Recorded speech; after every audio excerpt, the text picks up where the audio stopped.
ছাত্রছাত্রীরা, এর আগের এপিসোডে আমরা ভ্যালেন্স বন্ড থিওরি নিয়ে আলোচনা করেছিলাম এবং কোঅর্ডিনেটস নাম্বার 4 এবং কোঅর্ডিনেটস নাম্বার 6 এর ক্ষেত্রে ভ্যালেন্স বন্ড থিওরি প্রয়োগ করে দেখিয়েছিলাম তাদের স্ট্রাকচার কী হবে, তাদের ম্যাগনেটিক বিহেভিয়ার কী হবে, তাদের ম্যাগনেটিক মোমেন্ট চৌম্বক ভ্রামক কী হবে বা কালার বর্ণযুক্ত হবে কিনা, সব কিছুই কিন্তু আমরা দেখিয়েছিলাম। তো আমরা আমরা লাস্ট যেটা করেছিলাম দেখবে যে আমরা ভ্যালেন্স বন্ড থিওরির যে ব্যতিক্রম, সেই ব্যতিক্রম কিন্তু আমরা সেই কপারের যৌগটা দিয়ে দেখিয়েছিলাম লাস্ট ভিডিওটাতে। ভ্যালেন্স বন্ড থিওরির পরে একটা নতুন থিওরি কিন্তু এসেছিল, সেটা হচ্ছে ক্রিস্টাল ফিল্ড থিওরি। সেই ক্রিস্টাল ফিল্ড থিওরি নিয়ে আমরা আজকে আলোচনা করব এবং এই ক্রিস্টাল ফিল্ড থিওরি বা সিএফটি, এটা নিয়ে আলোচনা করব। ক্রিস্টাল ফিল্ড থিওরি বা সিএফটি, ক্রিস্টাল ফিল্ড থিওরি বা সিএফটি। দেখো, সিএফটি সম্বন্ধে অনেক বইতে অনেক কথা বলা আছে, কিন্তু আমরা অত কথা পড়বো না। আমরা যেগুলো একদম নির্যাসটা আমি বার করে নিয়ে এসেছি এবং সিএফটি তোমাদের কাছে অত্যন্ত সোজা হয়ে যাবে যদি আমার এই নির্যাসটাকে প্রত্যেকটা জিনিস তোমরা কিন্তু ভালো করে নোট করে নাও, তাহলে একদম কিন্তু সোজা হয়ে যাবে। দেখো, সিএফটি ক্রিস্টাল ফিল্ড থিওরি, সিএফটির পুরো কথা হচ্ছে ক্রিস্টাল ফিল্ড থিওরি। তো ক্রিস্টাল ফিল্ড থিওরির মাধ্যমে ক্রিস্টাল ফিল্ড থিওরি কার ক্ষেত্রে প্রয়োগ করা হয়? আমাদের যেটা জটিল যৌগ তাদের ক্ষেত্রে প্রয়োগ করা হয়। এবং জটিল যৌগের যে সেন্ট্রাল মেটাল অ্যাটমগুলো কোন ব্লকের অন্তর্গত আমরা আগে বলেছিলাম, প্রথম দিন থেকেই বলছি, ডি ব্লক এলিমেন্ট। তো ডি ব্লক এলিমেন্ট যেহেতু সেন্ট্রাল মেটাল অ্যাটমগুলো, সুতরাং ডি কক্ষকের আকৃতি, ডি কক্ষক কতগুলো, সেগুলো কিন্তু সিএফটির প্রথম রিকোয়ারমেন্ট। যে সিএফটির প্রথমে জানতে গেলে আমাদের জানতে হবে যে ডি কক্ষক কতগুলো এবং তাদের নাম কি কি এবং তাদের আকৃতিগুলো কি কি, সেটাই কিন্তু আমরা প্রথমে করব। দেখো, প্রথমে আমরা করব ডি কক্ষক। তো ডি কক্ষক কটা তোমরা সবাই জানো? ডি কক্ষক হচ্ছে পাঁচটি ডি কক্ষক আছে, পাঁচটি। তোমরা তো করেছো, এরকম করে তো করেছো এর আগে, যে ডি কক্ষক পাঁচটি আছে, পাঁচটা ডি কক্ষক, 1 2 3 4 5। তো এই পাঁচটা ডি কক্ষকের নাম কি কি তোমরা সেই করেছিলে কিন্তু অ্যাটমিক স্ট্রাকচার ক্লাস 11-এ, পাঁচটি ডি কক্ষকের নাম কিন্তু তোমরা করেছিলে। সেই কক্ষকগুলোর নাম কি? একটা হচ্ছে ডি এক্স ওয়াই, একটা হচ্ছে ডি এক্স জেড, একটা হচ্ছে ডি ওয়াই জেড, একটা হচ্ছে D x square Y square, আর একটা হচ্ছে ডি জেড স্কোয়ার। এই পাঁচটা কিন্তু কক্ষক আছে ডি এর। এবং এই ডি এর যে পাঁচটা কক্ষকের মধ্যে যেগুলো D x Y, D x Z এবং ডি ওয়াই জেড, এদেরকে আমরা বলবো, এই কক্ষকগুলোকে একত্রে আমরা বলবো টি টু জি। এদেরকে মনে রাখবে, এদের কক্ষকগুলো একত্রে বলা হয় টি বা টি টুও অনেক জায়গায় বলা হয় টি টু, বলবো আমরা সবকিছু। আর d x square Y square এবং ডি জেড স্কোয়ার, এই দুটো কক্ষককে একসঙ্গে বলা হয় ইজি। ই বড় হাত ছোট হাতের ই এবং তার সাফিক্সে জিটা বসবে, এবং জি এবং বা একে বলবো আমরা ইও মাঝে মধ্যে ইও বলা হয়।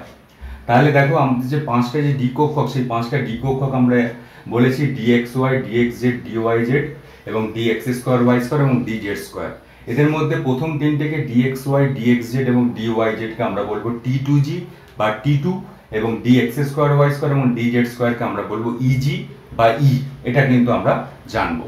এবার দেখো, আমরা যেটা করতে চাই, টি টু জি এবং টি টু, এদের এই টি টু জি এবং টি টু এদের শেপটা কীরকম? এরা যদি দেখো ডিএক্স ওয়াই, আমি যদি ডিএক্স ওয়াই এর যদি শেপটাকে প্রথম কক্ষকটা যদি আঁকি, তাহলে এইটা যদি এক্স অক্ষ ধরি, এটা যদি ওয়াই অক্ষ ধরি, তাহলে এইটা ডিএক্স ওয়াই চিত্র কি হবে? ডবল ডাম্বেল হবে, কিন্তু এইরকম শেপে হবে, এরকম শেপে হবে ডবল ডাম্বেল, কিন্তু এইরকম শেপে।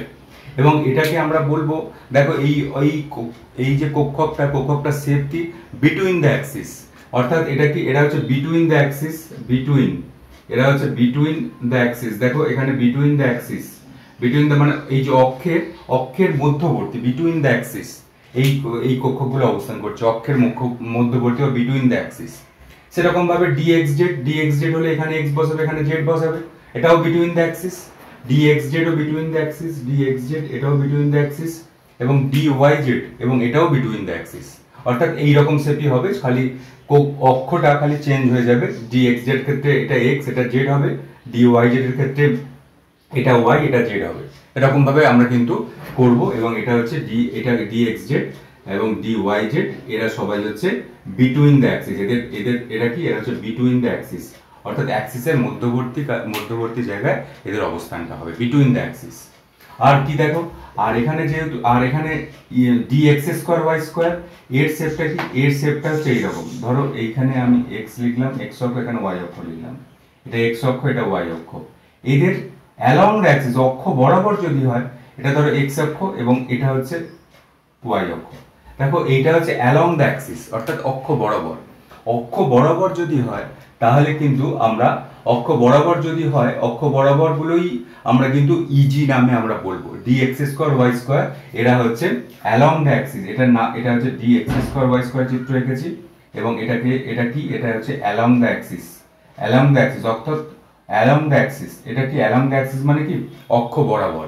এবং ডি জেড স্কোয়ার, এর শেপটাও কিন্তু একই হবে, ডি জেড স্কোয়ার, এটা হচ্ছে ডি জেড স্কোয়ার, এটা আমরা করব এক্স, এবং এটা করব আমরা এক্স এবং ওয়াই, এক্স ওয়াই জেড, আমরা তিনটে অক্ষকে এঁকে নেবো, এক্স ওয়াই জেড, এবং ডি জেড স্কোয়ারটা এরকম হবে, এরকম করে একটা সামনে একটা বলয়ের আকারে থাকবে, এটা হচ্ছে ডি জেড স্কোয়ার। এবং ডি জেড স্কোয়ারের আকৃতি হচ্ছে along the Axis. Along the Axis মানে অক্ষ বরাবর। আর বিটুইন দ্য অ্যাক্সিস মানে কি, বিটুইন বা মিডো অ্যাপ অ্যাক্সিসও বলতে পারো। বিটুইন বা মিডো অ্যাক্সিস মানে অক্ষর মধ্যবর্তী স্থানে। দেখো অক্ষ মধ্যবর্তী স্থানে এদের লোবগুলো আছে, তাহলে এই টি টু জি, এদেরকে আমরা বলবো টি টু জি, এদেরকে আমরা বলবো টি টু জি। এই d x Y, D x Z এবং ডি ওয়াই জেডকে একত্রে কি বলবো, t two g orbital, t two g d orbital. আর d x square Y square, d z স্কোয়ারকে আমরা বলবো ইজি অরবিটাল। সব করে নোট করেছো? এবং এই টি টু জির হচ্ছে অবস্থান হচ্ছে বিটুইন দ্য অ্যাক্সিস, আর ইজির অবস্থান হচ্ছে অ্যালং দ্য অ্যাক্সিস। ঠিক আছে, এইটা কিন্তু তোমরা খুব ভালো করে প্রথমে নোট করে নাও। আমরা যে পয়েন্টটা, এটা 1 নম্বর পয়েন্ট দিয়ে নোট করো। যে জিনিস জানার দরকার আমরা কিন্তু সেই জিনিসগুলো এখান থেকে জেনে নেবো। এবং এইটা হয়ে গেল এখানে। এবার দেখো, এইবার যদি আমি যাই এখানে, এই প্রথম অবস্থাতে যখন ধরো এরা কোনো একটা সেন্ট্রাল মেটাল অ্যাটম, এরকম ডি কক্ষক আছে, তো এই ডি কক্ষকগুলোর প্রথম অবস্থাতে শক্তি কিন্তু এক, এবং শক্তিটা এক বলে এই ডি কক্ষককে যদি আমরা এরকম ভাবে আঁকি, এই ডি কক্ষক এরকম ভাবে আমরা ডি কক্ষক আঁকছি, 1 2 3 4 5টা ডি কক্ষক আছে। তো দেখো এই 5টা ডি কক্ষকের, এবার দ্বিতীয় পয়েন্টে তুমি এরকম ভাবে নোট করো, 5টা ডি কক্ষকের শক্তি এক, এবং 5টা ডি কক্ষকের শক্তি একই, এবং এদেরকে আমরা বলবো ডিজেনারেট ডি অরবিটাল, অর্থাৎ একই শক্তিমাত্রার ডি অরবিটাল। এদেরকে আমরা বলবো ডিজেনারেট ডি অরবিটাল, এদেরকে আমরা বলবো degenerate D orbital. Degenerate D orbital কেন বলবো? কারণ এই 5টা কক্ষকের শক্তি কিন্তু একই, 5টা কক্ষকের শক্তি একই, 5টা ডিএক্স ওয়াই, আমি যে 5টা কক্ষক আঁকলাম, এই 5টা কক্ষের শক্তি হচ্ছে একই, এদেরকে আমরা বলবো ডিজেনারেট ডি অরবিটাল। এবার দেখো, এইবার এইখানে তো কোঅর্ডিনেশন কম্পাউন্ডে এই ধরো কোনো ডি ব্লকের কোনো মেটাল আছে, তো সুতরাং তাদের ডি কক্ষক আছে, এবং এরপর তোমার এইখানে কিন্তু কোঅর্ডিনেশন কম্পাউন্ডে কি হয়, লিগ্যান্ড থাকে। সেই লিগ্যান্ড ধরো এর দিকে অ্যাপ্রোচ করছে, মানে এই মেটালের দিকে, মেটালের কক্ষকের উপর অ্যাপ্রোচ করছে, তো অ্যাপ্রোচ করছে মানে এগোচ্ছে, তো অ্যাপ্রোচ করছে যখন এগোচ্ছে তখন কি হবে, তখন ওই মেটালের যে ইলেকট্রন, মেটালে ধরো এখানে ইলেকট্রন তো কিছু আছে, ওই মেটালের ইলেকট্রন এবং লিগ্যান্ডের যে ইলেকট্রন জোড়, তাদের মধ্যে একটা বিকর্ষণ বল কাজ হবে, এবং বিকর্ষণ বল কাজ হবে বলে এরা কিন্তু তাদের ডিজেনারেটসি একটু হারাবে, মানে একটু উচ্চতর শক্তি স্তরে যাবে, উচ্চতর শক্তি স্তরে এই ডি কক্ষকগুলো যাবে, উচ্চতর শক্তি স্তরে গিয়ে এরা কিন্তু তখনও পর্যন্ত তাদের ডিজেনারেসিটা ধরে রাখবে, মানে 5টা কক্ষকে কিন্তু থাকবে, 5টা কক্ষকে থাকবে। ধরো লিগ্যান্ড, আমি আরেকবার বলছি, ধরো লিগ্যান্ড, এখানে তো কোঅর্ডিনেশন কম্পাউন্ডে লিগ্যান্ড থাকে, লিগ্যান্ড কি করে, লিগ্যান্ড হচ্ছে অসংযোজী বন্ধন তৈরি করে, তো লিগ্যান্ড এই ডি অরবিটালের দিকে কিন্তু আস্তে আস্তে করে অ্যাপ্রোচ করছে, মানে এগোচ্ছে। এই অবস্থায় কি হবে, এই অবস্থায় লিগ্যান্ডের যে ইলেকট্রন জোড় আছে এবং এই ডি অরবিটাল তো খালি নেই, ডি অরবিটাল খালি নেই মানে কি, এখানে তো 1টা বা 2টো ইলেকট্রন সেখানে আছে, তাহলে সেই ইলেকট্রন এবং লিগ্যান্ডের ইলেকট্রন জোড়ের মধ্যে একটা বিকর্ষণ বল কাজ করবে, এবং বিকর্ষণ বল যেহেতু কাজ করবে সেহেতু এরা কিন্তু তাদের ডিজেনারেসিটা, মানে একই শক্তিমাত্রার ক্রমটা কিন্তু হারাবে, এবং এরা একটু উচ্চতর শক্তি স্তরে যাবে, মানে একটু এই যদি শক্তি লেভেল, এটা উচ্চতর শক্তি স্তরে গেল, উচ্চতর শক্তি স্তরে এই অবস্থাতেও কিন্তু এদের ডিজেনারেসিটা আছে, অর্থাৎ এরা একই শক্তিমাত্রায় কিন্তু অবস্থান করছে, কিন্তু এরা একটু উচ্চতর শক্তি স্তরে গেছে। এবং এই যে জায়গাটায় এরা উপনীত হলো, এদেরকে আমরা বলবো ব্যারি সেন্টার। এদেরকে আমরা কি বলবো? এদেরকে আমরা বলবো ব্যারি সেন্টার। এদেরকে আমরা বলবো ব্যারি সেন্টার। এদেরকে আমরা বলবো ব্যারি সেন্টার। ব্যারি সেন্টার, এদেরকে আমরা বলবো ব্যারি সেন্টার। অর্থাৎ ব্যারি সেন্টার হচ্ছে সেই জায়গা যেখানে ডি অরবিটাল তার ডিজেনারেসি অর্থাৎ তার শক্তিমাত্রাটা ধরে রেখেছে, 5টা ডি অরবিটাল, কিন্তু ভূমিস্তরে, কিন্তু এই ভূমিস্তরে যখন ছিল, ভূমিস্তরে থাকা অবস্থার তুলনাতে এই ব্যারি সেন্টারে যখন ডি কক্ষকগুলো আছে তখন তার শক্তিমাত্রাটা একটু বৃদ্ধি পেয়েছে। ঠিক আছে, এইবার ধরো লিগ্যান্ডগুলো অ্যাপ্রোচ করছে করছে করছে এবং খুব কাছে লিগ্যান্ডগুলো এসে গেল, মানে এই কক্ষকের খুব কাছে লিগ্যান্ডগুলো এলো। কক্ষকের কাছে যদি লিগ্যান্ডগুলো আসে, আমি দু রকম আলোচনা করব। কোয়াড্রেন্স নাম্বার 6 এর ক্ষেত্রে, কোয়াড্রেন্স নাম্বার 6 এর ক্ষেত্রে, কোয়াড্রেন্স নাম্বার 6 এর ক্ষেত্রে আমি আলোচনা করছি। কোয়াড্রেন্স নাম্বার 6 এর ক্ষেত্রে লিগ্যান্ডগুলো যেগুলো অ্যাপ্রোচ করবে, এই ধরো এখানে কোয়াড্রেন্স নাম্বার 6 এর ক্ষেত্রে মানে 6টা অসমযোজী বন্ধন তৈরি করতে যাচ্ছে। কোয়াড্রেন্স নাম্বার 6টা অসমযোজী বন্ধন তৈরি করবে। তো 6টা লিগ্যান্ড এই ব্যারি সেন্টারের দিকে কিন্তু, মানে ব্যারি সেন্টার মানে কি? ব্যারি সেন্টার মানে প্রকৃতপক্ষে কিন্তু মেটালেরই একটা ডি কক্ষক। এই ডি কক্ষকের দিকে অ্যাপ্রোচ করছে ব্যারি সেন্টারের দিকে ইলেকট্রনগুলো, এবং আস্তে আস্তে যত কাছে চলে আসবে ওই লিগ্যান্ডের ইলেকট্রনগুলো, ইলেকট্রন জোড়, তত ওই ব্যারি সেন্টারের মধ্যে তো ডি কক্ষকের ইলেকট্রন আছে, তত কিন্তু একটা বিকর্ষণ, আরও কিন্তু বিকর্ষণ বলটা তীব্র হবে। অর্থাৎ ডি কক্ষকের ইলেকট্রন এবং লিগ্যান্ডের যে ইলেকট্রন জোড়, তাদের মধ্যে কিন্তু বিকর্ষণটা কিন্তু আরও তীব্র হয়ে যাবে। আরও যখন তীব্র হবে তখন কিন্তু এ আর ডি জেনারেসিটা তার অর্থাৎ শক্তিমাত্রা কিন্তু একইভাবে ধরে রাখতে পারবে না, অর্থাৎ একই শক্তি স্তরে থাকবে না। তখন যেটা হবে, এই কোয়াড্রেন্স নাম্বার 6 এর ক্ষেত্রে লিগ্যান্ডগুলো অ্যালং দ্য অ্যাক্সিসে বরাবর অ্যাপ্রোচ করে, অর্থাৎ অক্ষ বরাবর অ্যাপ্রোচ করে।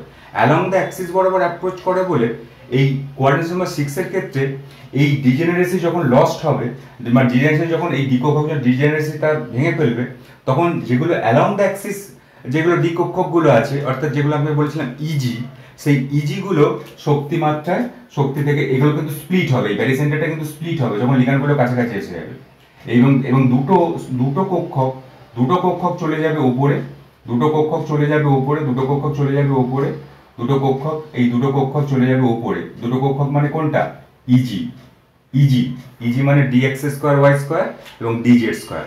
কারণ কোয়াড্রেন্স নাম্বার 6 এর ক্ষেত্রে লিগ্যান্ডগুলো অ্যাপ্রোচ করে, তোমরা এটাকে জেনে রাখো, কোয়াড্রেন্স নাম্বার 6 এর ক্ষেত্রে লিগ্যান্ডগুলো অ্যাপ্রোচ করে অ্যালং দ্য অ্যাক্সিস বরাবর।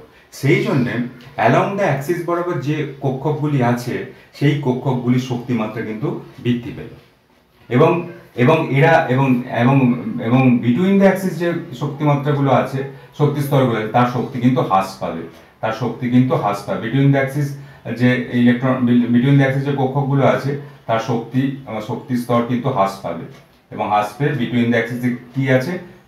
T2G আছে, এটা হচ্ছে T2G আছে, এবং শক্তিমাত্রা হ্রাস পেল, এবং ডি কক্ষক তার ডিজেনারেসিটা লস্ট করে ফেলবে। এবার লিগ্যান্ডগুলো কিন্তু এখানে কিন্তু লিগ্যান্ডগুলো এখানে কিন্তু অ্যাপ্রোচ হবে, মানে এখানে কিন্তু লিগ্যান্ডগুলো আসবে।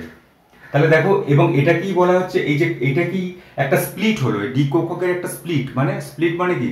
স্প্লিট মানে একটা মানে ভেঙে যাওয়া, ডি কক্ষক একটা স্প্লিট হলো।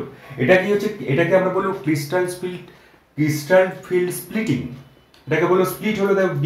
ডি কক্ষক তার ডিজেনারেসিটা ধরে রাখতে পারলো না, একই শক্তিমাত্রাটা ধরে রাখতে পারলো না, এবং এটা স্প্লিট হলো।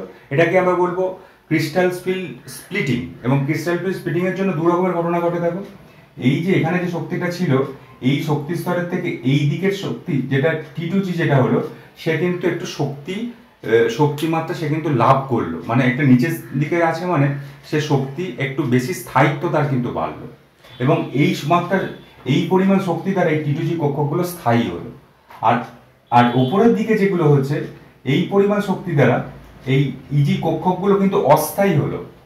এই যখন এইটা হচ্ছে মেল লেভেলটা, যখন তুমি নিচের দিকে আসবে তুমি সুস্থায়ী হবে। যে কোনো জিনিস যখন নিচের দিকে আসে তখন তো সুস্থায়ী হবে।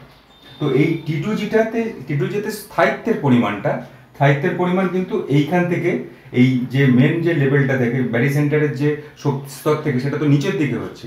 T2G শক্তিমাত্রার ক্রমটা, T2G শক্তিমাত্রার ক্রম যদি নিচের দিকে হয়, তাহলে বলতে হবে এই পরিমাণ শক্তি দ্বারা মানে এইটুকু শক্তি দ্বারা এইখান থেকে এই পর্যন্ত এই পরিমাণ শক্তি দ্বারা এই T2G শক্তি স্তরটা স্থায়িত্ব লাভ করলো এবং এটাকে আমরা বলবো crystal field CF, crystal field stabilisation energy, এটাকে আমরা বলবো CFAC। CFAC মানে crystal field stabilisation energy, CFAC।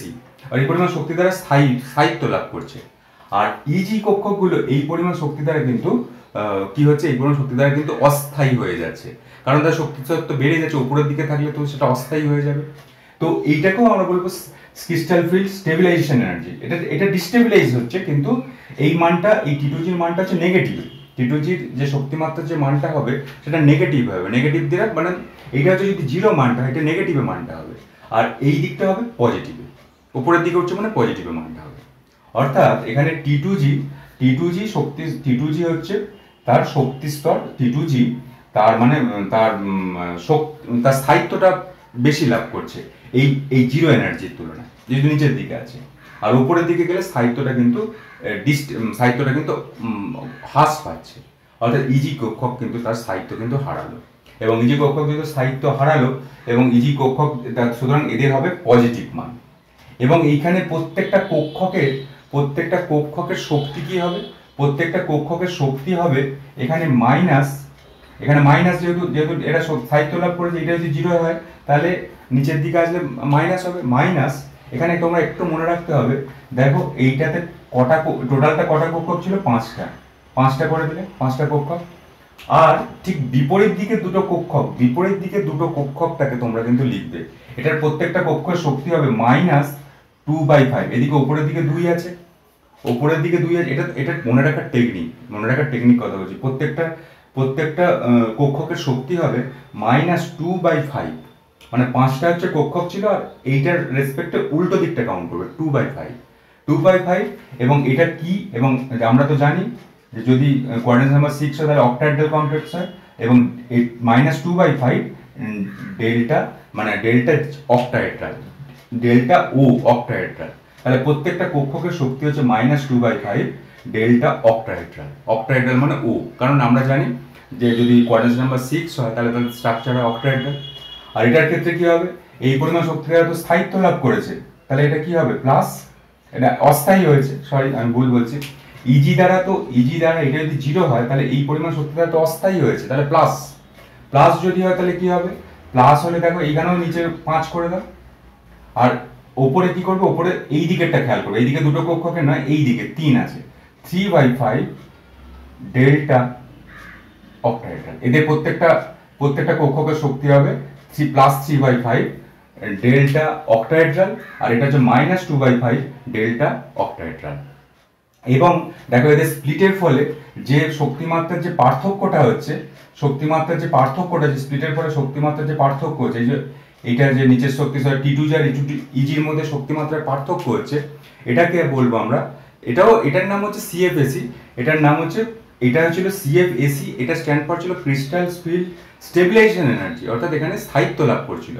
কিন্তু যদি আমরা গোটাটাকে নিই, অর্থাৎ T2G এবং ইজির মধ্যে যে গোটা পার্থক্যটাকে নিই, গোটা পার্থক্যটাকে আমরা বলবো ক্রিস্টাল ফিল্ড স্প্লিটিং এনার্জি। এটাও CFAC, কিন্তু এই এসটা স্ট্যান্ড ফর স্প্লিটিং, কারণ স্প্লিট হচ্ছে, এটা হচ্ছে স্প্লিটিং। আর এই এসটা মানে এইটুকু যে এটা হচ্ছে stabilisation, crystal field stabilisation energy বা ক্রিস্টাল ফিল্ড স্টেবিলাইজেশন এনার্জি, এটা হচ্ছে CFAC, crystal field stabilisation energy, স্থায়িত্ব। আর এই গোটাটা হচ্ছে CFAC, কিন্তু আমরা কে বলবো এটা হচ্ছে স্প্লিটিং এর জন্য করছে, এটা হচ্ছে স্প্লিটিং এর জন্য, এদের মধ্যে শক্তিমাত্রার যে পার্থক্যটা হচ্ছে সেই পার্থক্যটাকে আমরা বলবো ক্রিস্টাল ফিল্ড স্প্লিটিং এনার্জি। এবং এখানে যে ডেল্টা ও দেওয়া যায়, এটা ক্রিস্টাল ফিল্ড স্প্লিটিং এনার্জির মানটাকে কিন্তু সূচনা করছে। এই ক্রিস্টাল ফিল্ড স্প্লিটিং এনার্জির মানটা প্রত্যেকটা কক্ষকের মান কি হবে, শক্তির মান হচ্ছে -2/5 ডেল্টা ও, এবং এখানে +3/5 ডেল্টা ও। বুঝতে পারলেন? একদম কিছুই নেই, একদম এই কয়েকটা কথা তোমাকে মনে রাখতে হবে। তো তাহলে দেখো এইখানে প্রথমে আমি বললাম যে ডিজেনারেট, প্রথম 5টা কক্ষক, ডি এর কক্ষকের 5টা কক্ষক ডিজেনারেট থাকে, ডিজেনারেট মানে শক্তি স্তরটা একই থাকে। এরপর যখন লিগ্যান্ড অ্যাপ্রোচ করে তখন কিন্তু এটা একটু উচ্চতর শক্তি স্তরে পৌঁছায়, কিন্তু তখনও তাদের ডিজেনারেসিটাকে কিন্তু ধরে রাখে, এবং যে উচ্চতর শক্তি স্তরে পৌঁছায় তাকে আমরা বলবো ব্যারি সেন্টার। এবং ব্যারি সেন্টারের পরে যখন লিগ্যান্ডগুলো খুব কাছাকাছি চলে আসে, এবং এক্ষেত্রে কোঅর্ডিনেশন নাম্বার 6, কোঅর্ডিনেশন নাম্বার 6 এর ক্ষেত্রে কোঅর্ডিনেশন নাম্বার 6 এর ক্ষেত্রে লিগ্যান্ডগুলো অ্যালং দ্য অ্যাক্সিস বরাবর অ্যাপ্রোচ করে। এটা কথাটা তোমাকে মনে রাখতে হবে। আর অ্যালং দ্য অ্যাক্সিস বরাবর যেহেতু অ্যাপ্রোচ করে, অ্যালং দ্য অ্যাক্সিস বরাবর যে কক্ষকগুলি ছিল সেই কক্ষকগুলো কিন্তু উপরের দিকে চলে যাবে, অর্থাৎ তাদের শক্তিমাত্রা কিন্তু হ্রাস পাবে, ডিস্টেবিলাইজ হয়ে যাবে তারা। আর বিটুইন দ্য অ্যাক্সিস যে কক্ষকগুলি ছিল অর্থাৎ T2G, সেগুলো কিন্তু নিচের দিকে চলে আসবে। এবং এই দুটো শক্তিমাত্রার যে পার্থক্য, এই দুটো শক্তিমাত্রার পার্থক্যকে আমরা বলবো ক্রিস্টাল ফিল্ড স্প্লিটিং এনার্জি। এবং এই T2G-র ক্ষেত্রে ক্রিস্টাল ফিল্ড স্প্লিটিং এনার্জির মান কি হবে? -2/5 ডেল্টা জিরো। আর EG-র ক্ষেত্রে ক্রিস্টাল ফিল্ড স্প্লিটিং এনার্জির মান কি হবে? +3/5 ডেল্টা জিরো। ঠিক আছে, এবার দেখো, এইবার আমরা কিন্তু এখানে ধরো এখানে আমরা ইলেকট্রন ফিল আপ করবো, যে D1 D2 করে আমরা ইলেকট্রন ফিল আপ করবো, খুব ভালো করে করবে। যে এখানে তো ধরো আমরা T2G আর EG-র মধ্যে ইলেকট্রন ফিল আপ করবো। তো T2G-তে যখন প্রথম ইলেকট্রনটা কোথায় ঢুকবে? ধরো এইরকম ভাঙা অবস্থায় ইলেকট্রনগুলো আছে। তো প্রথম ইলেকট্রন তো এখানে আমরা D1 থেকে আমরা D10-এর ইলেকট্রন বিন্যাস করবো। দেখো খুব ভালো করে দেখো, D1 থেকে D10-এর ধরো প্রথম ইলেকট্রনটা এই ক্ষেত্রে কোথায় ঢুকবে? D1 কোথায় ঢুকবে? দেখো D1 এখানে ঢুকবে, এটা হচ্ছে D1। তাহলে এটাকে আমরা কি লিখবো? D1 এর ক্ষেত্রে আমরা লিখবো T2G1, এটা আমি প্রকাশ করবো T2G1। ঠিক আছে, এবার দেখো D2 ইলেকট্রনটা, D2টা কোথায় ঢুকবে? D2টা ঢুকবে এখানে, এখানে D2টা। তাহলে এখানে কি বলবো? T2G2, কারণ এটা T2G তে প্রবেশ করছে, এটা ইলেকট্রন বিন্যাস করছে। D ইলেকট্রনগুলো কোথায় ঢুকবে? D1, তারপর D1 আর প্রথম ইলেকট্রনটা এখানে ঢুকবে, দ্বিতীয় ইলেকট্রনটা এখানে ঢুকবে। এবার যদি আমরা করি D3, তাহলে আমরা করি যদি D3 যদি করি, তাহলে ইলেকট্রনটা কোথায় ঢুকবে? D3 হলে এখানে ঢুকবে D3 হচ্ছে এখানে ঢুকবে D3, অর্থাৎ এখানে ইলেকট্রন বিন্যাস কি হবে? ইলেকট্রন বিন্যাস হবে T2G3, ইলেকট্রন বিন্যাস হবে T2G3, ইলেকট্রন বিন্যাস হবে T2G3। ক্লিয়ার? এইবার দেখো, এইবার দুটো ঘটনা ঘটতে পারে। এবার এইটা স্ট্রং ফিল্ড উইক ফিল্ড দুটো লিগ্যান্ডের ক্ষেত্রে কিন্তু একই ঘটনা ঘটতে পারে। এটা স্ট্রং ফিল্ড উইক ফিল্ড দুটো লিগ্যান্ডের ক্ষেত্রে কিন্তু এই ইলেকট্রন ফিল আপটা একই হবে। অর্থাৎ এটা যদি আমি স্ট্রং ফিল্ড, যদি আমি উইক ফিল্ড লিগ্যান্ডে করি, অর্থাৎ উইক ফিল্ড লিগ্যান্ড কাকে বলেছিলাম আগের এপিসোডে? উইক ফিল্ড লিগ্যান্ড তার বৈশিষ্ট্য কি? এরা পেয়ার আপ ঘটাতে পারবে না। Week field ligand pair up ঘটাতে পারবে না, পেয়ারিং আপ করতে পারবে না। পেয়ারিং করতে না পারলে আমার যখন এখানে D4 যখন হবে, তো D4 যখন হবে, তখন D4 এর ইলেকট্রনটা কোথায় আসবে? এটা পেয়ার আপ করতে পারলো না, তো এখানে EG-তে আসবে। D4 এর ইলেকট্রনটা এরকম ভাবে তো ফিল আপ হয়েছে 100 সূত্র, তাহলে এখানে 100 সূত্র অনুযায়ী এখানে EG-তে আসবে। ইলেকট্রন বিন্যাস কি হবে? ইলেকট্রন বিন্যাস হবে T2G3 EG1। দেখো EG-তে একটা ইলেকট্রন এলো, T2G3 EG1। এবার যদি D5 হয়, D5 সেখানে কি হবে? সেখানে হবে দেখো D5 হলে এখানে আরেকটা ইলেকট্রন আসবে, এটা 3টে 4টে 5টা, তাহলে কি হচ্ছে দেখো T2G3 EG2, D5 হয়ে গেল। এবার D6 কিরকম হবে? D6 6 নম্বর ইলেকট্রনটা কোথায় আসবে? 6 নম্বর ইলেকট্রনটা এখানে 5টা ফিল আপ হয়ে গেল, তাহলে 6 নম্বর ইলেকট্রন এখানে আসবে। তাহলে তুমি এখানে কি করে করবে? T2G4 EG2, D6 এর ফিল আপ হয়ে গেল। D6 এর পরে কি আসবে দেখো? D6 এর পরে D7 কিরকম হবে? D7 তুমি এখানে একটা ফিল আপ করে দাও, ফিল আপ করে দিলে তাহলে কি আসে দেখো? এখানে আসে T2G5, এখানে 5টা T2G5 আর EG2, D7। এবার D8 ফিল আপ করো, D8 এ ফিল আপ করো, D8 ইলেকট্রন, মানে 8টা ইলেকট্রন কক্ষকে ফিল আপ করো। আচ্ছা, 8টা ইলেকট্রন ফিল আপ করলে কি হবে? T2G6 EG2, এবার D9 ফিল আপ করো, D9 ফিল আপ করলে কি হবে দেখো? D9 ফিল আপ করলে এইখানে একটা ইলেকট্রন আসবে, তাহলে কি হচ্ছে? T2G6 6 Eg3 এখানে আসছে ইলেকট্রন। আর লাস্ট ইলেকট্রনটা কোথায় আসছে? D10 D10 এখানে কি হবে? এখানে হবে, এখানে একটা ফিল আপ হয়ে যাবে, এখানে ফিল আপ হয়ে যাবে এবং এখানে ইলেকট্রন কি হবে? এখানে হবে দেখো T2G6 Eg4 ইলেকট্রন বিন্যাস হয়ে গেল। এবং দেখো এটা প্রত্যেকটা কক্ষকের শক্তিমাত্রা কিন্তু নির্দিষ্ট। কিরকম শক্তিমাত্রা নির্দিষ্ট? ধরো আমি D1 এর শক্তি আলোচনা করব, D1। তো D1 এর T2G D1 এর শক্তি কত? D1 এর শক্তি হচ্ছে -2/5 ডেল্টা জিরো। তাহলে এখানে T2G, এখানে এই ইলেকট্রনটার শক্তি কত হবে? এই ইলেকট্রনটা এই D1 এর শক্তি কত হবে? D1 এর শক্তি হবে, একটা ইলেকট্রন আছে 1, আর T2G একটা T2G কক্ষকের শক্তি কত? -2/5 ডেল্টা জিরো। তাহলে -2/5 ডেল্টা জিরো। তাহলে কত ইলেকট্রন শক্তি হচ্ছে? -2/5 ডেল্টা জিরো হয়ে গেল। ঠিক আছে, -2/5 ডেল্টা জিরো, এটা শক্তি স্তর পেয়ে গেলাম। এবার করো D5। যদি আমি D5 খুঁজি তাহলে কিরকম ভাবে শক্তি বার করবো? D5 দেখো, D5 এর ক্ষেত্রে শক্তি এরকম বার করে, আমি বলেছি D5 দেখো D5 এর ইলেকট্রন বিন্যাস কি? D5 এর T2G3। এবার T2G তে কত ইলেকট্রন? 3টে ইলেকট্রন। তাহলে 3টে ইলেকট্রন আমি লিখলাম, 3টে।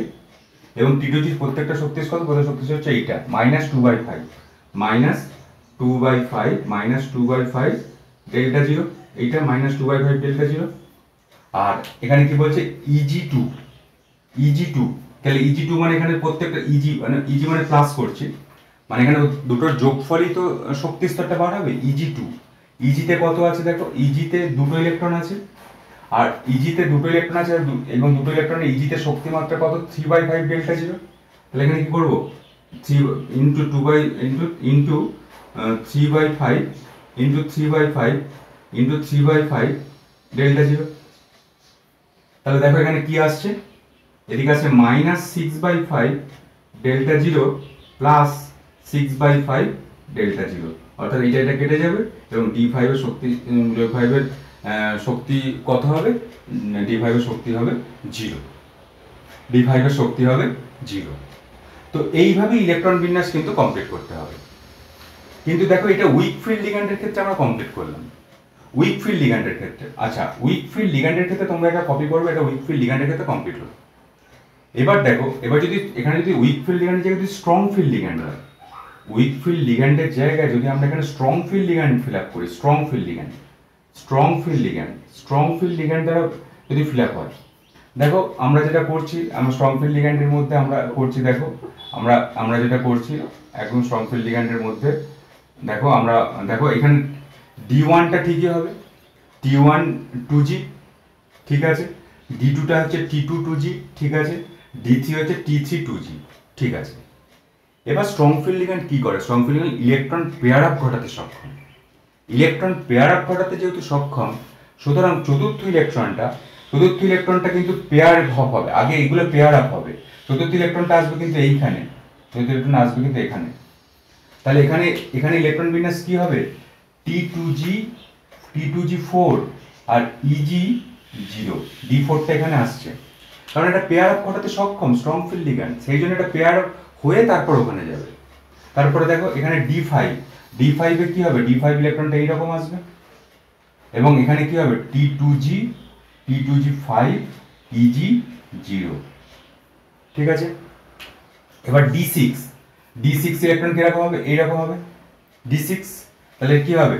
T2G6 Eg0, ঠিক আছে। এবার ধরো D7 ইলেকট্রনটা কি আসবে? এইখানে আসবে D7, তো D7 যদি এইখানে আসে, তাহলে ইলেকট্রন বিন্যাস কি হবে? D7 হলে কি হবে? দেখো D7 যদি এখানে ইলেকট্রন বিন্যাস হয় তাহলে কি হবে? T2G6 Eg1। আর যদি D8 এ হয় তাহলে কি হবে? তাহলে কিন্তু এইখানে 8 এ যদি হয় D8 এ T2G6 আর Eg2, T2G6 এবং Eg2 এখানে কিন্তু পেয়ার আপ হবে না। এখানে কিন্তু T2G6 এবং Eg2 এটাতে কিন্তু উপরের Eg শক্তি স্তরটা কিন্তু আর পেয়ার আপ হবে না। এটাতে যদি স্ট্রং ফিল্ড লিগ্যান্ড হয় T2G, এটা নিচের শক্তি স্তরে পেয়ার আপ হবে, এই কথাটা মনে রাখতে হবে। ইজি শক্তি স্তরে কিন্তু পেয়ার আপ হবে না, অর্থাৎ D8 এ যে ইলেকট্রনটা হবে সেটা এরকমই হবে T2G6 Eg2, T2G6 এবং Eg2, এটাই হবে। এবং দেখো D9 এর ক্ষেত্রে হবে, D9 এর ক্ষেত্রে এরকম T2G6 Eg3, এটা D9। আর 10 এর ক্ষেত্রে কি হবে D2G6 Eg4, এটা 10 এর ক্ষেত্রে। সুতরাং পার্থক্যটা কোন জায়গায় দাঁড়ালো? পার্থক্য দাঁড়ালো স্ট্রং ফিল্ড আর উইক ফিল্ড লিগ্যান্ডের ক্ষেত্রে D4 ইলেকট্রন বিন্যাসে পার্থক্য হলো, D5 এ হলো, D6 এ হলো, D7 এ হলো। তাহলে দেখো স্ট্রং ফিল্ড আর উইক ফিল্ড লিগ্যান্ডের ক্ষেত্রে D4, D5, D6 এবং D7 এদের মধ্যে কিন্তু শক্তিমাত্রার পার্থক্য কিন্তু দাঁড়িয়ে গেল। এবং শক্তিমাত্রার পার্থক্য, এবং নিশ্চয়ই বুঝতে পারছো উইক ফিল্ড লিগ্যান্ডের ক্ষেত্রে পুরোপুরি ঘুরে এসে তারপর ষষ্ঠ ইলেকট্রনটা এখানে ফিল আপ হবে। আর স্ট্রং ফিল্ড লিগ্যান্ডের ক্ষেত্রে 3টি ইলেকট্রন ফিল আপ হওয়ার পরে চতুর্থ লিগ্যান্ডটা কিন্তু T2G তেই ফিল আপ হবে। T2G আগে ফিল আপ হয়ে যাওয়ার পরে তারপর কিন্তু Eg-টা ফিল আপ হবে। এই ছোট ছোট টপিকগুলো মনে রাখতে হবে। এবং স্ট্রং ফিল্ড লিগ্যান্ডের উপস্থিতিতে দেখো স্ট্রং ফিল্ড লিগ্যান্ডের উপস্থিতিতে কি হয়? স্ট্রং ফিল্ড লিগ্যান্ডের উপস্থিতিতে পেয়ার আপ ঘটে, স্ট্রং ফিল্ড লিগ্যান্ডের উপস্থিতিতে পেয়ার আপ ঘটে। এবং পেয়ার আপ ঘটালে এদের যে স্পিনটা, মানে এদের যে অযুগ্ম যে স্পিন, সেই স্পিনটা কমে যায়। স্ট্রং ফিল্ড লিগ্যান্ডের উপস্থিতিতে স্পিনটা কিন্তু কম হয়ে যায়। মানে তুমি অযুগ্ম দেখো স্পিনটা কমে যাচ্ছে, স্পিনটা তো কমেই যাচ্ছে, কারণ স্পিনটা যদি কমে না যায় স্ট্রং ফিল্ড লিগ্যান্ডের উপস্থিতিতে স্পিনটা কম হয়ে যায়। কম হয়ে যায় বলতে তোমার ধরো এইখানে যখন উইক ফিল্ড লিগ্যান্ড ছিল তখন তো দেখবে এখানে 3টে ছিল, এখানে 2টো ছিল, তারপর তো পেয়ার আপ হলো। অর্থাৎ উইক ফিল্ড লিগ্যান্ডের ক্ষেত্রে স্পিনটা কিন্তু বেশি, কারণ এখানে 3টে তারপর 2টো, এখানে তারপর পেয়ার আপ হয়েছে। তাহলে উইক ফিল্ড লিগ্যান্ডের ক্ষেত্রে আমরা কিন্তু স্পিনটা কিন্তু বেশি পাবো। অর্থাৎ উইক ফিল্ড লিগ্যান্ডের ক্ষেত্রে আমরা কিন্তু কি পাবো? আমরা কিন্তু হাই স্পিন কমপ্লেক্স পাবো উইক ফিল্ড লিগ্যান্ডের ক্ষেত্রে, অর্থাৎ যেখানে কিন্তু হাই স্পিন কমপ্লেক্স আমরা পাবো, এটাই মনে রাখতে হবে। কারণ উইক ফিল্ড লিগ্যান্ডের স্পিনের সংখ্যাটা বেশি। নিশ্চয়ই বুঝতে পারছো উইক ফিল্ড লিগ্যান্ডে আমরা কি করেছিলাম, এখানে 3টে, এখানে 2টো, 5টা স্পিন করেছিলাম। আর স্ট্রং ফিল্ড লিগ্যান্ডে কি হচ্ছে, এখানে 3টে স্পিনের পরেই চতুর্থ স্পিনটা এখানে চলে আসছে। তাহলে স্ট্রং ফিল্ড লিগ্যান্ডের ক্ষেত্রে কিন্তু আমরা লো স্পিন কমপ্লেক্স পাবো, আর উইক ফিল্ড লিগ্যান্ডের ক্ষেত্রে আমরা হাই স্পিন কমপ্লেক্স পাবো, অর্থাৎ অনেকগুলো স্পিন, মানে অযুগ্ম ইলেকট্রন কিন্তু অনেকগুলো পাবো। অর্থাৎ আমরা উইক ফিল্ড যে লিগ্যান্ডের ক্ষেত্রে আমরা কিন্তু হাই স্পিন কমপ্লেক্স পাবো, উল্টোটা উইক ফিল্ড লিগ্যান্ডের ক্ষেত্রে আমরা হাই স্পিন কমপ্লেক্স পাবো, এবং স্ট্রং ফিল্ড লিগ্যান্ডের ক্ষেত্রে আমরা কিন্তু লো স্পিন কমপ্লেক্সটা পাবো। এটাই কিন্তু শক্তি মাত্রার ক্রম। এবং এক্ষেত্রেও তুমি যদি D5 এ শক্তি করো, এক্ষেত্রেও কিন্তু D5 এ যদি শক্তি মাত্রা কম করো, তাহলে কিন্তু শক্তি মাত্রার ক্রমটা কিন্তু আলাদা হয়ে যাবে, এবং আলাদাটা হবে কত? 0ই হবে। কারণ এখানে দেখো D5 যদি শক্তি মাত্রা কম করি, তাহলে এখানে 3-এর জায়গায় এখানে 5টা ইলেকট্রন আছে, তাই এখানে 5টা ইলেকট্রন বসিয়ে দিচ্ছি, 5টা ইলেকট্রন বসিয়ে দিচ্ছি। আর এখানে তো এই 2টো ইলেকট্রন, এখানে তো 0 ইলেকট্রন। তাহলে দেখো এখানে কি হচ্ছে, 5-5 কেটে গেল, 5-5 কেটে গেল, 5-5 কেটে গেলে কত আসছে?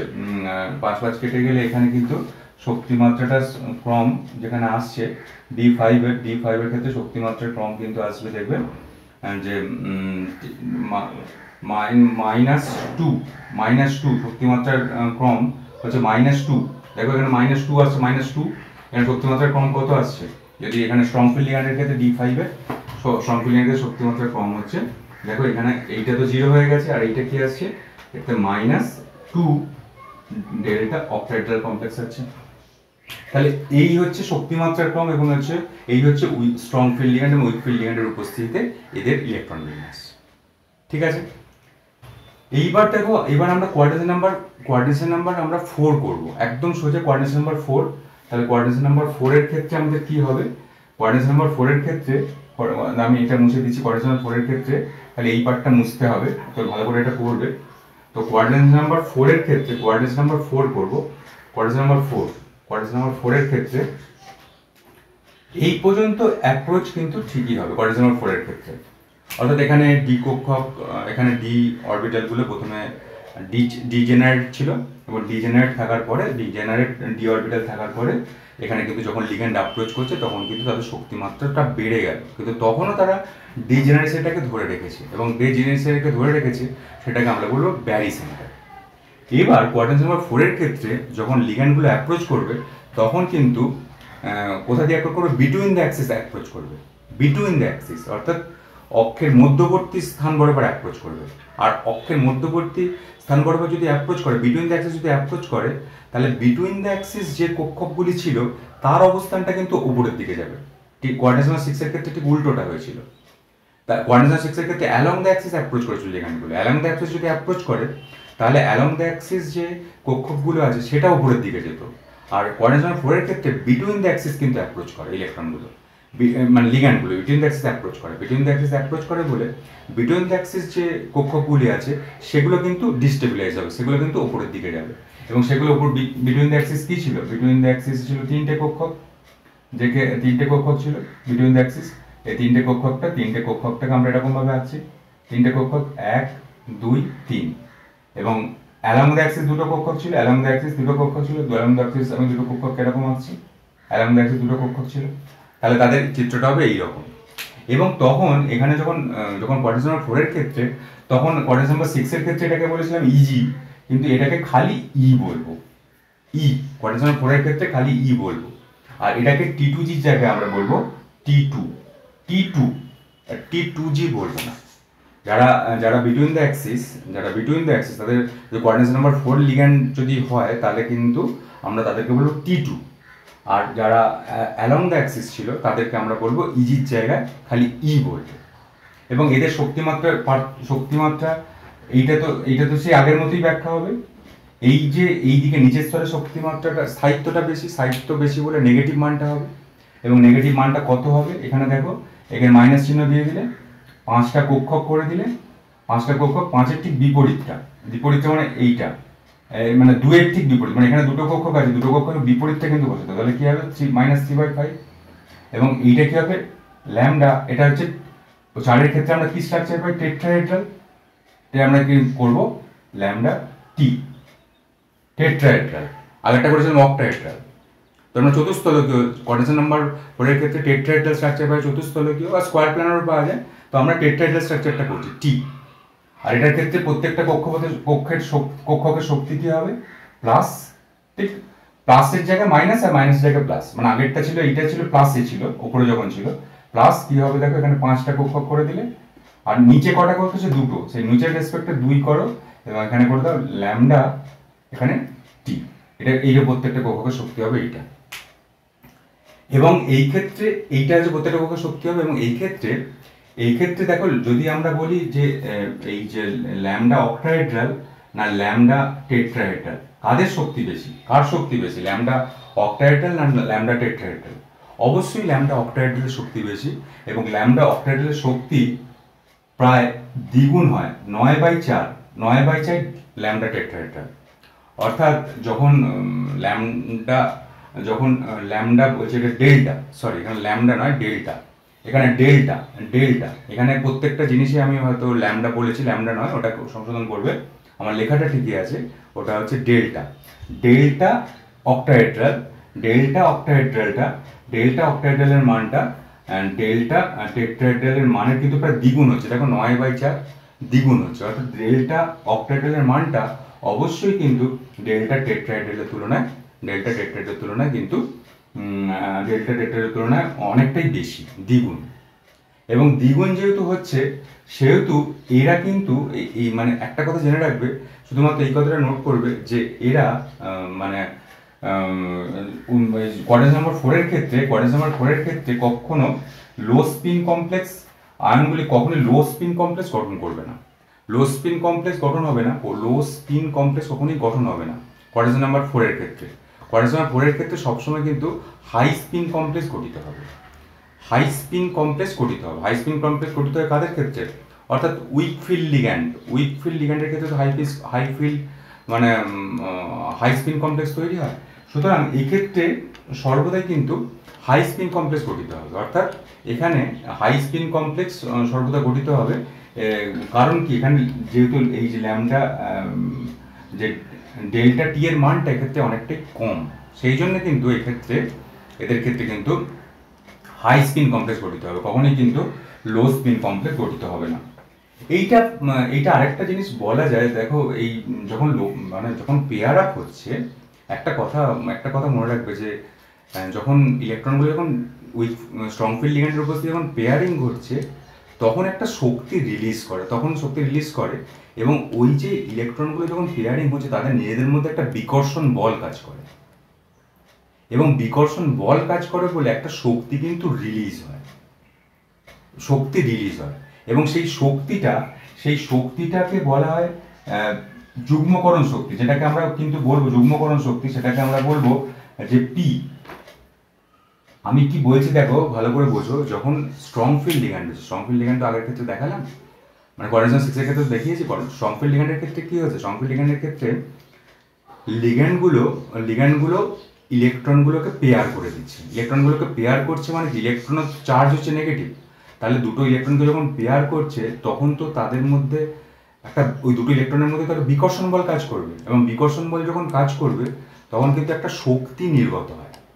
সেই শক্তিটাকে আমরা বলবো যুগ্মকরণ শক্তি, যাকে পি দ্বারা প্রকাশ করা হয়। এই পি এর মানটা কি, এই পি এর মানটা যত বেশি হবে তত কিন্তু ইলেকট্রনগুলো আর একসঙ্গে থাকতে চাইবে না, তত কিন্তু এটা তো বিকর্ষণ করার ক্ষমতার শক্তি। তাহলে পি এর মানটা, যুগ্মকরণ শক্তির মানটা যত বেশি হবে তত কিন্তু ইলেকট্রন একসঙ্গে কিন্তু থাকতে চাইবে না, তত কিন্তু হাই স্পিন কমপ্লেক্স গঠিত হবে এবং হাই স্পিন কমপ্লেক্স গঠিত হবে। অর্থাৎ যখন আমরা যদি আমরা উইক ফিল্ড লিগ্যান্ডের ক্ষেত্রে খুঁজি উইক ফিল্ড লিগ্যান্ডের ক্ষেত্রে যদি আমরা খুঁজি, তাহলে কিন্তু এই যে পিটা মানে কি, পি মানে হচ্ছে ইলেকট্রনগুলোর বিকর্ষণ করার ক্ষমতা। মানে কি, বিকর্ষণ করার ক্ষমতা মানে ইলেকট্রনগুলোর অযুগ্ম থাকার ক্ষমতা।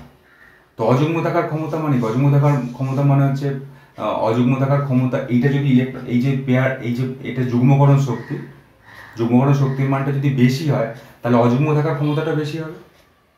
তাহলে যদি এখানে পি যদি গ্রেটার দেন, যদি এখানে ডেল্টা অক্টাহেড্রাল হয়, আমি আগেরটার ক্ষেত্রেই বলছি, মানে ওই অক্টাহেড্রাল মানে প্রত্যেকটা কক্ষকের শক্তি অপেক্ষা যদি পিটা, এই যুগ্মকরণ শক্তিটা বেশি হয়, যুগ্মকরণ শক্তি বেশি, যুগ্মকরণ বলছি কিন্তু এদের টেন্ডেন্সি হচ্ছে এরা বিকর্ষণ করবে। ইলেকট্রন যদি বিকর্ষণ করে তাহলে কিন্তু এরা পরস্পর কিন্তু দূরে সরে যাওয়ার চেষ্টা করবে, অর্থাৎ বিজোড় অবস্থায় থাকার চেষ্টা করবে।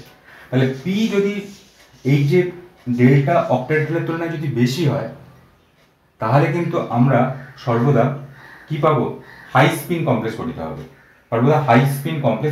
সুতরাং এটা হচ্ছে হাই স্পিন কমপ্লেক্স গঠিত হবে, হাই স্পিন কমপ্লেক্স গঠিত হবে এবং হাই স্পিন কমপ্লেক্স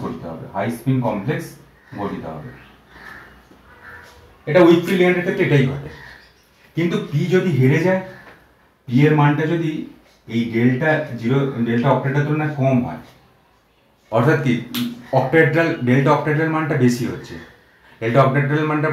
আর এইখানে যুগ্মকরণ শক্তি মানে ওই দুটো ইলেকট্রনের সরে যাওয়ার ক্ষমতা, বিকর্ষণ করার ক্ষমতাটা কিন্তু কম হচ্ছে।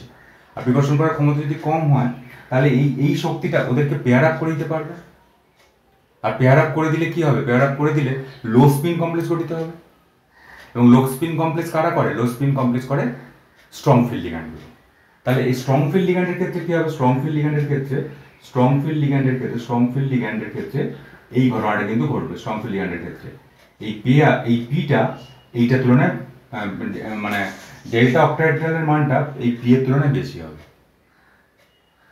এবং এটাতে কি কমপ্লেক্স গঠিত হবে, এটাতে কিন্তু লো স্পিন কমপ্লেক্স গঠিত হবে, যেহেতু এই ইলেকট্রনগুলো জোটবদ্ধ অবস্থায় মানে দ্রুত অবস্থায় একসঙ্গে রয়ে যাচ্ছে। আর এটা হচ্ছে পিটা, সবসময় মনে রাখবে পিটা হচ্ছে যুগ্মকরণ শক্তি, মানের থেকে কাজটা ভালো করে ভাববে। যে দুটো ইলেকট্রনকে যখন যুগ্ম করে দিচ্ছে তখন কিন্তু তাদের মধ্যে একটা বিকর্ষণ বল কাজ করছে, সেই বিকর্ষণ বলটাকে কিন্তু পি দ্বারা প্রকাশ করা হচ্ছে এবং এই পি এর মানটা যত বেশি হবে তত কিন্তু অযুগ্ম ইলেকট্রনের সংখ্যাটা বাড়বে, আর অযুগ্ম ইলেকট্রনের সংখ্যা যত বাড়বে তত কিন্তু হাই স্পিন কমপ্লেক্স গঠিত হবে এবং হাই স্পিন কমপ্লেক্স কারা করে, যারা পেয়ার করতে পারে না, অর্থাৎ weak field ligand high spin complex গঠন করবে। আর লো স্পিন কমপ্লেক্স কারা করবে, যারা হচ্ছে স্ট্রং ফিল্ড লিগ্যান্ড সবসময় এই ডেল্টা অক্টাহেড্রালের মানটা বেরোবে, জিতবে এবং বেরোবে মানে কি, ওই যত এই পি এর মানটা, পি এরটা হচ্ছে বিকর্ষণ করার ক্ষমতা, ইলেকট্রনগুলোর বিকর্ষণ করার ক্ষমতাকে সাপ্রেস করে দিচ্ছে, অর্থাৎ তাদের মধ্যে একটা কক্ষকের মধ্যে পেয়ার আপ করে দিতে পারছে। পেয়ার আপ করে দিতে হবে, স্ট্রং ফিল্ড লিগ্যান্ড গঠিত হবে এবং লো স্পিন কমপ্লেক্স গঠিত হবে। এবং দেখো এই ক্ষেত্রে আমরা এই মাত্র আমি দেখালাম যে এখানে ডেল্টা জিরো ডেল্টা টি এর তুলনায় ডেল্টা টি এর মানে কোয়াড্রেন্ট নাম্বার 4 এর তুলনায় কোয়াড্রেন্ট নাম্বার 4 এর ক্ষেত্রে প্রত্যেকটা কক্ষকের শক্তি ক্রিস্টাল ফিল্ড যে এনার্জিটা ক্রিস্টাল ফিল্ড স্প্লিটিং এনার্জির মানটা অবশ্যই কিন্তু এই ডেল্টা কার বেশি, অবশ্যই কিন্তু কোয়াড্রেন্ট নাম্বার 6 এর বেশি। সুতরাং এই ডেল্টা টি এর মানটা অলওয়েজ কিন্তু কম, ছোট, এবং এখানেও পেয়ার আপ এনার্জি কাজ করবে, পি কাজ করবে। এখানে যদি পেয়ার আপ এনার্জি যদি কাজ করে, পেয়ার আপ এনার্জির মানটা সর্বদা বেশি হবে, অর্থাৎ ওই দুটো ইলেকট্রনের যে বিজোড় থাকার ক্ষমতা সর্বদা বেশি হবে। বিজোড় ক্ষমতা যদি সর্বদা বেশি হয় তাহলে কিন্তু এদের অযুগ্ম থাকার ক্ষমতাটাও বেশি হবে, আর অযুগ্ম থাকার ক্ষমতা যদি বেশি হয় তাহলে কিন্তু এরা হাই স্পিন কমপ্লেক্স গঠন করবে, অর্থাৎ এদের ক্ষেত্রে সর্বদা কিন্তু হাই স্পিন কমপ্লেক্স গঠিত হবে। কোয়াড্রেন্ট নাম্বার 4 এর ক্ষেত্রে এরা কিন্তু হাই স্পিন কমপ্লেক্স গঠন করবে। এই পর্যন্ত বোঝানো গেল। এবার এখানে ইলেকট্রন ফিল আপ করো। এখানে ইলেকট্রন ফিল আপ তো একদম সোজা হয়ে যাবে, এখানে ইলেকট্রন ফিল আপের কোনো সমস্যা নেই, কারণ এখানে কোনো পেয়ারিং আপ হবে না। তাহলে এখানে D1 কিরকম বসবে, D1 বসবে E1 T2 0, E1 T2 0। এবার দেখো যদি D2 হয় তাহলে কি আসবে, D2 আসবে এখানে E1 করছি, D2 আসলে এখানে আসবে E2 T2 0, E2 T2 0। এটা D2 এর ক্ষেত্রে এটা হলো D2। আচ্ছা D2 এর ক্ষেত্রে হলো, আচ্ছা E2 T2 0। D3 এর ক্ষেত্রে কি হবে, D3 এর ক্ষেত্রে এখানে আসবে, কোনো পেয়ার আপ হবে না, এক্ষেত্রে স্ট্রং উইক ফিল্ড কারো ক্ষেত্রে পেয়ার আপ হবে না। D3 এর ক্ষেত্রে কি হবে, E2 T2 T2 1। D4 এর ক্ষেত্রে কি হবে, D4 E2 T2 2। D5 এর ক্ষেত্রে কি হবে, E2 T2 3। D6 এর ক্ষেত্রে আবার এখানে ফিল আপ হবে, E3 T2 3। D7 এর ক্ষেত্রে এখানে ফিল আপ হবে E4 T2 3। D8 এর ক্ষেত্রে এখানে ফিল আপ হবে E4 T2 4। D9 এর ক্ষেত্রে এখানে ফিল আপ হবে E4 T2 5। দেখো 5 4 9 হয়ে গেছে। D10 এর ক্ষেত্রে কি হবে, E4 T2 6 হয়ে গেল ফিল আপ। এই হচ্ছে এদের ইলেকট্রন শক্তিমাত্রা ফিল আপ হবে, এবং এদের প্রত্যেকটা তুমি যদি D5 এর যদি শক্তি নাও কোনো অসুবিধা নেই। D5 এর ক্রিস্টাল ফিল্ড স্প্লিটিং এনার্জির মান কি হবে, D5 এর এটা হচ্ছে ক্রিস্টাল ফিল্ড স্প্লিটিং এনার্জি এবং টেট্রাহেড্রাল কমপ্লেক্সের ক্ষেত্রে, টেট্রাহেড্রাল মানে কোয়াড্রেন্ট নাম্বার 4 এর ক্ষেত্রে, আর আগেরটা ছিল ক্রিস্টাল ফিল্ড স্প্লিটিং অক্টাহেড্রাল কমপ্লেক্সের ক্ষেত্রে, অর্থাৎ যেখানে ডেল্টা ও ছিল। আমি ল্যামডা করে হয়তো বলেছি, কিন্তু প্রত্যেকটা জিনিসই ডেল্টা কথাটাকে মনে রাখবে, ডেল্টা হবে। অর্থাৎ D5 এর শক্তি কত হবে, D5 এর শক্তি দেখো E2 এখানে 2 লিখে দিচ্ছি দুটো, আর E এর শক্তি কত, -3/5 ডেল্টা টি। তাহলে এখানে -3/5 ডেল্টা টি করলাম, -3/5 ডেল্টা টি, প্লাস এখানে কি বলেছে T2 তে কটা ইলেকট্রন আছে, 3টি ইলেকট্রন, এবং T2 এর প্রত্যেকটা কক্ষকের শক্তি কত, 2/5 ডেল্টা টি। এবং এই দুটো যোগ করে কি পাবে দেখো, এখানে যোগ করে পাচ্ছ -6/5 ডেল্টা টি প্লাস 6/5 ডেল্টা টি, অর্থাৎ এখানে মান হবে 0। D5 এর ক্ষেত্রেও হবে, D10 এর ক্ষেত্রেও একই জিনিস হবে, 0 মান হবে। ক্রিস্টাল স্প্লিটিং এনার্জির মান হচ্ছে 0। এই হচ্ছে দেখো এইখান থেকে কিরকম প্রশ্ন পড়বে, মানে কিরকম প্রশ্ন পড়বে এখান থেকে প্রশ্ন উচ্চ মাধ্যমিক লেভেলে পড়ার চান্সটা একটু কমই আছে।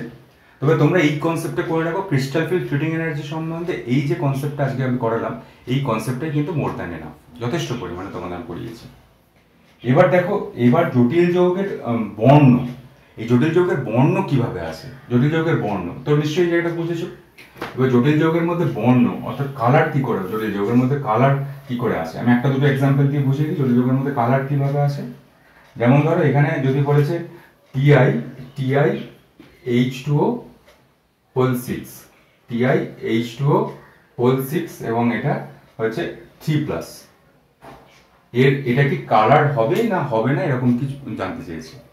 তো এখানে টিআই এর এখানে টিআই ইলেকট্রন বিন্যাস কি? টিআই হচ্ছে টাইটেনিয়াম ইলেকট্রন বিন্যাস কি? আর্গন, পরমাণু ক্রমাঙ্ক হচ্ছে টিআই 22, আর্গন 4s2 3d2, এটা হচ্ছে ইলেকট্রন বিন্যাস।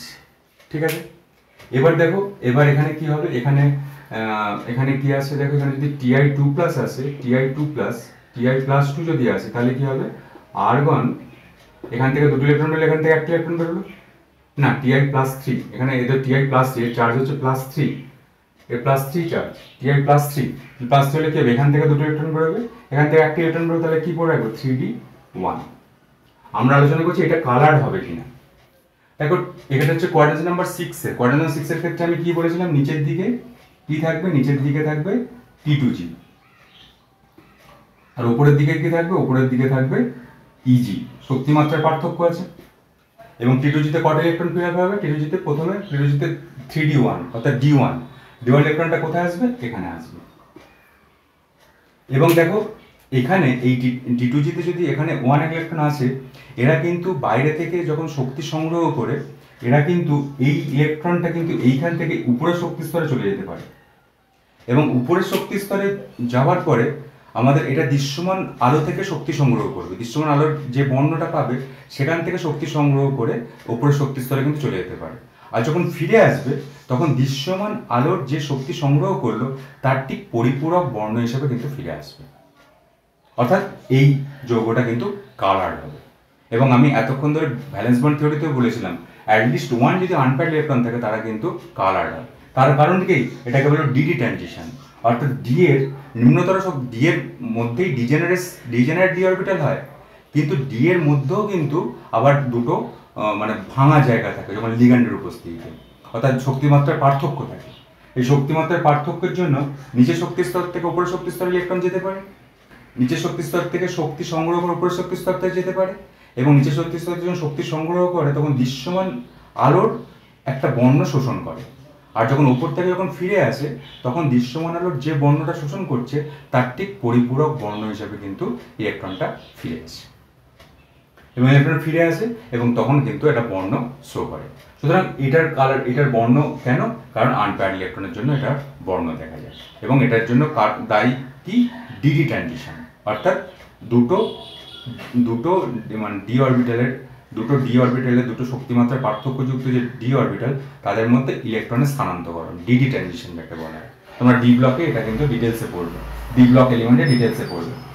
এবং দেখো এটা জটিল যৌগের বর্ণ সম্পর্কিত, এটাই জটিল যৌগের বর্ণের জন্য এটাই দায়ী। আর জটিল যৌগের আরেকটা জিনিস তোমাকে দেখাবো, সেটা হচ্ছে দেখো যে সাধারণ আয়নীয় যৌগগুলো কিন্তু বর্ণহীন, কিন্তু এই জটিল যৌগগুলো এরা কিন্তু বর্ণযুক্ত। কারণটা কি, যেমন ধরো এইখানে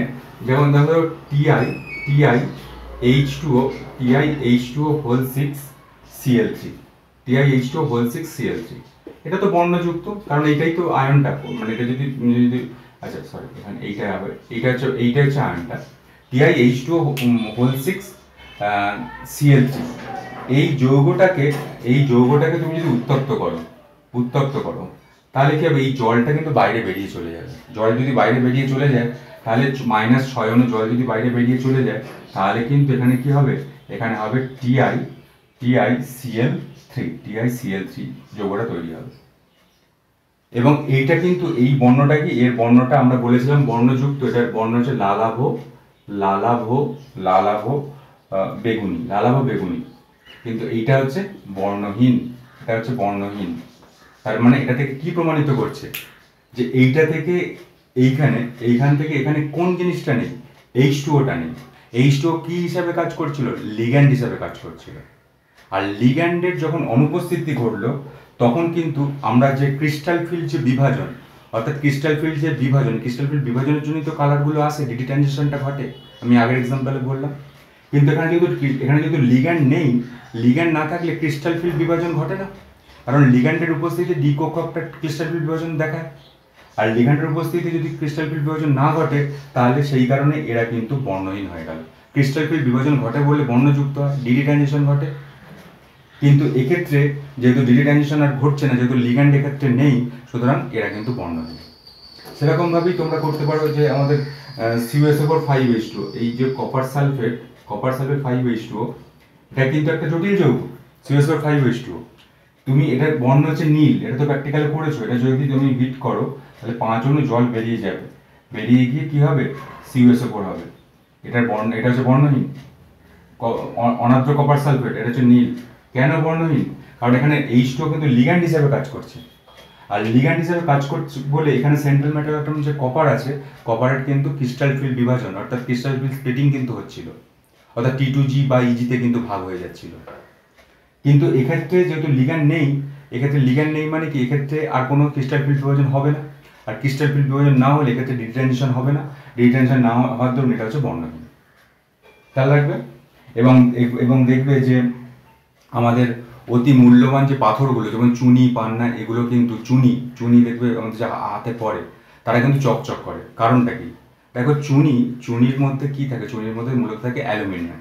কিন্তু চুনির মধ্যে অ্যালুমিনিয়াম হচ্ছে একটা গ্রুপ 13 মৌল, কিন্তু চুনির মধ্যে আমাদের কিন্তু অশুদ্ধি রূপে একটা ডিভেলপ মৌল থাকে, সেটা হচ্ছে ক্রোমিয়াম।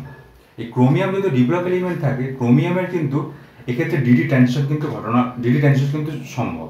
আর ডিডি ট্রানজিশন সম্ভব বলে নিচের শক্তি স্তর থেকে ইলেকট্রন কিন্তু উপরের শক্তি স্তরে চলে যেতে পারে। আর উপরের শক্তি স্তরে যাওয়ার সময় যে শক্তি মাত্রা শোষণ করে, যে বর্ণের আলো শোষণ করে, উপরের শক্তি স্তর থেকে যখন নিচের শক্তি স্তরে ফিরে আসে, তখন কিন্তু তার পরিপূরক বর্ণকে কিন্তু বিকিরণ করে। সেই জন্য কিন্তু চুনিগুলো কিন্তু দেখবে খুব উজ্জ্বল প্রকৃতির হয়। চুনি পান্না এগুলো কিন্তু খুব উজ্জ্বল প্রকৃতির হয়। তো এইটাই ভালো করে করবে। দেখো ক্রিস্টাল ফিল্ড ব্যাপারটা নিশ্চয়ই বুঝতে পারলে, যে লিগ্যান্ডের উপস্থিতিতে কোনো সেন্ট্রাল মেটাল অ্যাটমের ডি কক্ষকের স্প্লিটিং ঘটে। এই স্প্লিটিং এর ফলেই ডি কক্ষকের ইলেকট্রন একটা কক্ষক থেকে অন্য কক্ষকে যেতে পারে, উপরের শক্তিশালী কক্ষকে যেতে পারে, এবং যেতে পারার ফলেই তারা কিন্তু বর্ণ বা কালার হয়, বর্ণযুক্ত বা কালার হয়। তো এইগুলোই আমাদের ক্রিস্টাল ফিল্ড থিওরি। যে কথাগুলো বললাম, এই কথাগুলোই তুমি খালি করো, তাহলেই একদম খুব জিনিস হয়ে যাবে। আর বইটাকে একটু দেখো, যে কথাগুলো বললাম এই কথাগুলোই করো, এই কথাগুলোর মধ্যেই মূল কথাগুলো লুকিয়ে আছে, মূল বিষয়টা লুকিয়ে আছে।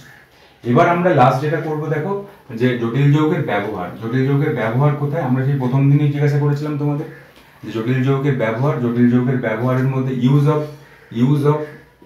অফ কোঅর্ডিনেশন কম্পাউন্ড, জটিল যৌগের ব্যবহারের মধ্যে আমরা কি বলেছিলাম, আমাদের পরিবেশে কে থাকে, পরিবেশে থাকে ক্লোরোফিল হচ্ছে একটা জটিল যৌগ। বা আমাদের যে রক্তের হিমোগ্লোবিন হচ্ছে আয়রন ঘটিত জটিল যৌগ। এবং আমাদের যে ভিটামিন B12 এর রাসায়নিক নাম কি, সায়ানোকোবালামিন। তো ভিটামিন B12 কিন্তু কোবাল্টের একটা জটিল যৌগ। আয়রন ঘটিত একটা জটিল যৌগ হচ্ছে হিমোগ্লোবিন, আর ম্যাগনেসিয়াম ঘটিত একটা জটিল যৌগ হচ্ছে ক্লোরোফিল। এবং এই জটিল যৌগের আমরা যখন প্র্যাকটিক্যালে জটিল যৌগের কিন্তু প্রচুর ব্যবহার আছে। তুমি প্র্যাকটিক্যাল যদি করে রাখবে, পটাশিয়াম ফেরোসায়ানাইড, পটাশিয়াম ফেরিসায়ানাইড, এগুলো দিয়ে কিন্তু আমরা প্রচুর ব্যবহার করে থাকি। সুতরাং প্র্যাকটিক্যাল ক্ষেত্রেও কিন্তু জটিল যৌগের প্রচুর ব্যবহার আছে, ভালো করে করবে। বা দেখো আমরা যে জলের যে ক্ষরতা দূরীকরণে যে আমরা ব্যবহার করি ক্যালগন। তো ক্যালগন তোমরা ক্লাস 11-এ পড়েছিলে হাইড্রোজেন চ্যাপ্টারে। ক্যালগন ওই জলের মধ্যে যে ক্ষরতা সৃষ্টিকারী যে আয়নগুলো, ক্যালসিয়াম, ম্যাগনেসিয়াম, ওই ক্যালসিয়াম ম্যাগনেসিয়ামের সঙ্গে কিন্তু মিশে একটা জটিল যৌগ তৈরি করে, এবং সেই জটিল যৌগগুলো দ্রাব্য হয়, জলে দ্রবীভূত হয়, অবিয়োজিত জটিল যৌগ তৈরি হয়, এবং সেই জটিল যৌগের ফলেই কিন্তু যে জলের যে ক্ষরতা, সেই ক্ষরতা কিন্তু দূরীকরণ হয়ে যেতে পারে। এটা ভালো করে করবে। বা ইডিটিএ আমি বলেছিলাম, ইডিটিএ একটা হেক্সাডেন্টেড লিগ্যান্ড। ইডিটিএ দ্বারাও কিন্তু ক্ষরজল দূরীকরণে কিন্তু ব্যবহার করা হয় ইডিটিএ। এবং ফটোগ্রাফি বা ওষুধ রূপে ক্যান্সারের চিকিৎসা একটা প্ল্যাটিনাম ঘটিত একটা জটিল যৌগ ব্যবহার করে, যার নাম হচ্ছে সিসপ্ল্যাটিন। এটা কিন্তু ভালো করে রাখবে, প্ল্যাটিনাম ঘটিত একটা জটিল যৌগ সিসপ্ল্যাটিন। এটা কিন্তু সিসপ্ল্যাটিনের সংকেত হচ্ছে এইটাই, তোমরা করে রাখবে পিটি, নামকরণ তো করেছো, নামকরণ PTCl2NH3 এইটা কিন্তু ক্যান্সারের চিকিৎসার এটা সিস ফর্মটা, এটা কিন্তু ক্যান্সারের চিকিৎসায় ব্যবহার করা সিসপ্ল্যাটিন। এটাও কিন্তু কোনো জায়গায় বলবে। বা চিলেটিং লিগ্যান্ড ইডিটিএ ব্যবহার করলে আমাদের শরীরের মধ্যে যে অন্যান্য যেসব ধাতব আয়ন, শরীরের মধ্যে অনেক রকম অশুদ্ধি বা ধাতব আয়ন কিন্তু শরীরের মাঝে মধ্যে ডিপোজিট হয়, সেখানে যদি ইডিটিএ ব্যবহার করা হয় তাহলে ধাতব আয়নের সঙ্গে ওই ইডিটিএ কিন্তু একটা চিলেট কমপ্লেক্স গঠন করে, এবং চিলেট কমপ্লেক্স গঠন করে সেটা কিন্তু আমাদের মূত্রের মধ্যে দিয়ে কিন্তু বেরিয়ে যেতে পারে। সুতরাং জটিল যৌগের ব্যবহার সর্বত্র, জটিল যৌগের ব্যবহার তোমাদের বই দেখে আরও একটু ভালো করে করবে। তো দেখো, এইভাবেই কিন্তু জটিল যৌগ চ্যাপ্টার কিন্তু কমপ্লিট হলো। আমরা জটিল যৌগ গোটা চ্যাপ্টারটা কিন্তু কমপ্লিট করলাম, এবং খুব ভালো করে জটিল যৌগ চ্যাপ্টারটাকে খুব ভালো করে করতে হবে। এটা 3 নম্বর আছে, কিন্তু 3 নম্বর মতো অনেক জিনিস কিন্তু আছে, খুব ভালো করে করো। তার সঙ্গে কোশ্চেন অ্যান্সার তোমাদের বইতে নেমিং ভালো করে করবে, বিশেষ করে ভিভিটি ভ্যালেন্স বন্ড থিওরি যদি করতে পারো, এই 8-10টা যৌগের ওই ভ্যালেন্স বন্ড থিওরির যে হাইব্রিডাইজেশন, এটা যদি করতে পারো তাহলেই দেখবে পরীক্ষায় অনেক কিছু তোমাদের কমন এসে গেছে। এইটাগুলো খুব ভালো করে প্র্যাকটিস করো। এরপর আজকে আমি নতুন এই চ্যাপ্টার কিন্তু শেষ করলাম, এই কোঅর্ডিনেশন কম্পাউন্ড। এরপর আমি নতুন কোনো চ্যাপ্টার নিয়ে তোমাদের কাছে আসবো। তোমরা কিন্তু এই কোঅর্ডিনেশন কম্পাউন্ড খুব ভালো করে প্র্যাকটিস করো। আজকে এই পর্যন্ত। এরপর নতুন ভিডিও নিয়ে, নতুন চ্যাপ্টারের ভিডিও নিয়ে আমি তোমাদের কাছে আসছি। ধন্যবাদ, তোমরা ভালো থেকো।